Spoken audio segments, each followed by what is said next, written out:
everybody. My name is Dina, and welcome to Unit 16, Lesson 3, Masking. Masking is something I use super often, not only on my own footage, but also on generated media like texts and solid colors, to control exactly what you want to show. There are so many fun ways to use masks. Ever wondered how the same actor can play twins in a movie? This is how they do it. Here, we'll learn about how to create effects like that, so without further ado, let's jump right in. Masking allows you to cut out and select specific parts of your image. I kind of think of our regular image as a photo, and the masking tool as scissors that allow you to cut any shape anywhere you want. You keep what you need, and the rest will turn transparent, in effect disappearing. The masking tool is available under Special Effects, as you can see here in the Explorer window, under Bezier Masking. Pardon my French pronunciation here. This tool is called Bezier because it uses something called Bezier curves to draw shapes, popularized by a French engineer of the same name. The built-in Bezier mask effect in Vegas comes with some set shapes: default, which is a rectangle, circle, square, and diamond. You could, of course, use these, but honestly, I find it easier to make masks directly inside of the pan crop tool. That is also where you can animate them, which we will talk about in the next lesson. So, let's go to the clip we want to adjust and open the pan crop tool. On the bottom here, you can see two little tracks: position, and under that, mask, with a little box on the left. To enable masks, just check the checkbox. Now, let's go over to the toolbar on the left and explain what each of the tools do. The first regular mouse cursor is the normal edit tool and will allow you to select your masks or grab and move the screen around so you can see clearer. The next is the anchor creation tool. This creates individual points, which will connect automatically with straight lines. Each point can then be adjusted with these tangent handles, from a hard angle into a curve as well. This is how you can draw or create any shape you want. The next tool is the anchor deletion tool, which can delete any point you made. Split tangent allows you to move the tangent handles separately. Notice how if you move one of the handles with the normal edit tool, it moves both sides of the point and makes them both curve.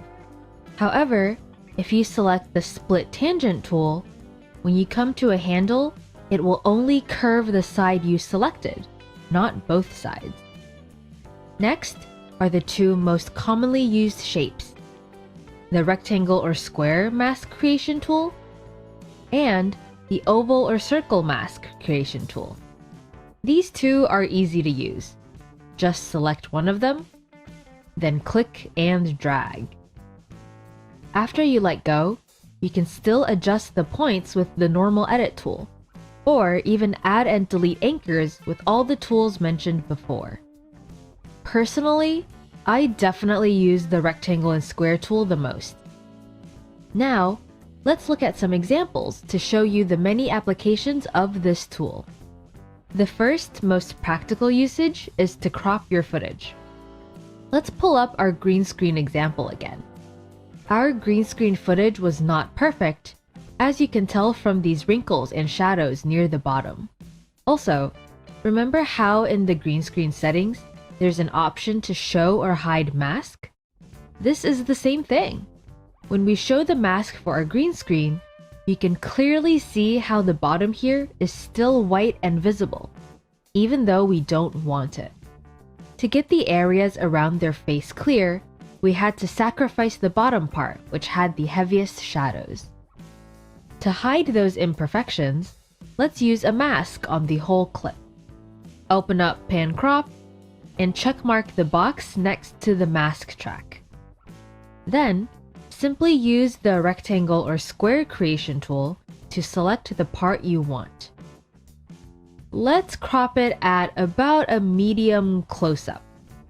This will not only show our actors' faces and emotions in more detail, it also helps us hide all the edges where the chroma key mask is bad.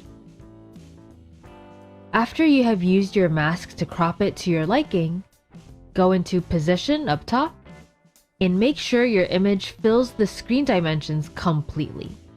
Then click Out, and your footage has now been cropped. The second way to use masks is to add or remove objects in a scene. For example, look at this scene here with the lights and microphone in front of the green screen. Let's pretend that we don't want the boom microphone to show. So again, let's open up Pan Crop and use a shape creation tool and cut out the microphone. Once you create your shape, you'll see some options right underneath as well. The first default setting is Positive Mask.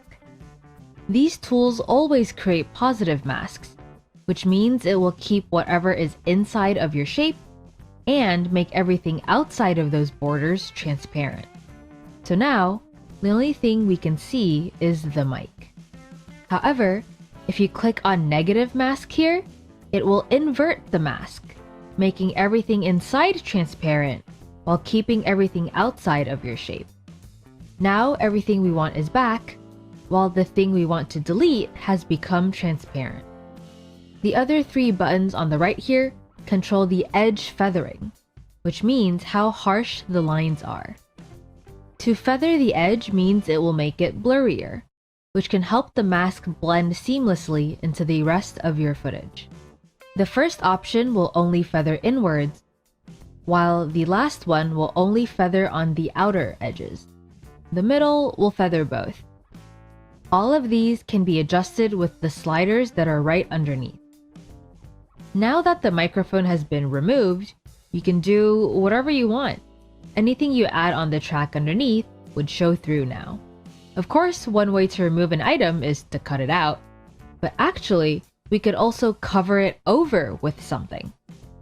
If we want the mic to be completely gone and just show the green screen, ideally, we would have shot the same location again with the microphone removed. Then, we could mask that upper corner of the empty green screen on top of the mic directly. But since we don't have that, we have to get a little creative.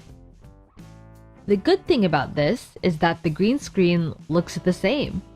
I can take a chunk from here on the right and place it over the mic I want to cover up. To do this, let's add the same clip on a track on top and go into Pan Crop. Let's mask a bit of this green screen to the right of the mic, and then go back into Positions to move the green over and cover up the mic. There is really no exact rulebook here, as all footage is different and what you want to include or remove is different as well. So, use these tools however you need to.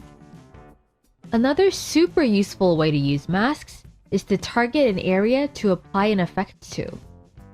For example, when blurring sensitive information like license plates or someone's face to protect their identity, obviously you are only blurring that small part of your video and not the whole thing.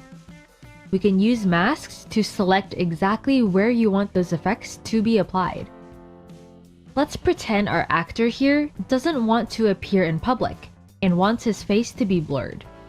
You'll need two tracks to do this. What's on top will always cover what's underneath. So, we want to use our mask and blur effect on the clip on top. Go to the mask and use the circle tool to create the area around his face and head that we want to cover. Once that is done, let's add another special effect by clicking on the FX button with the plus sign up in the right-hand corner. Let's select the Gaussian blur. Yes, Gaussian is named after a person again. German mathematician and physicist Carl Friedrich Gauss. Let's apply that and just keep the default settings. So now, as you can see in the preview, the blur has applied to our circular mask only. And since the clip on the bottom is the exact same as the one on top, it looks the same, except for our applied effect. Finally, I'd like to mention one more usage for this: the twin effect.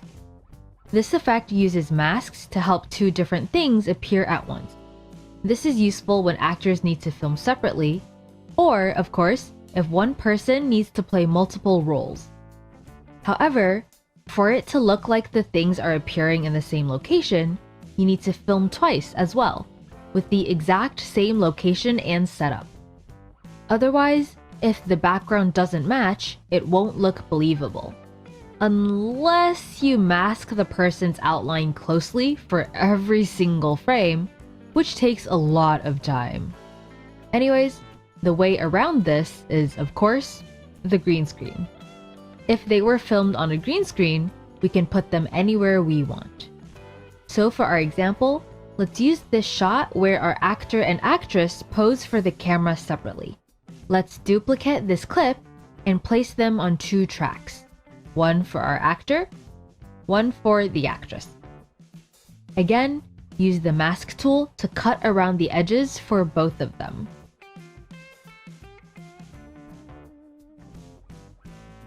Once we have those masked, then we can go into positions in the pan crop tool and move them to opposite sides. And now when we play that, it looks like they are both on screen at the same time. If there are blanks in between, it doesn't matter, because when we key out the green screen, it will all be transparent anyways. So, let's key out the green for both clips, then add a background. And now, it looks like they were together. These are just some of the many ways you can use masks to achieve different effects. I hope you can take these tools and principles and use them to creatively problem solve and for fun features. Want to learn how to animate all these components to create movement? Stay tuned for lesson 4. I'll see you in the next lesson. Bye!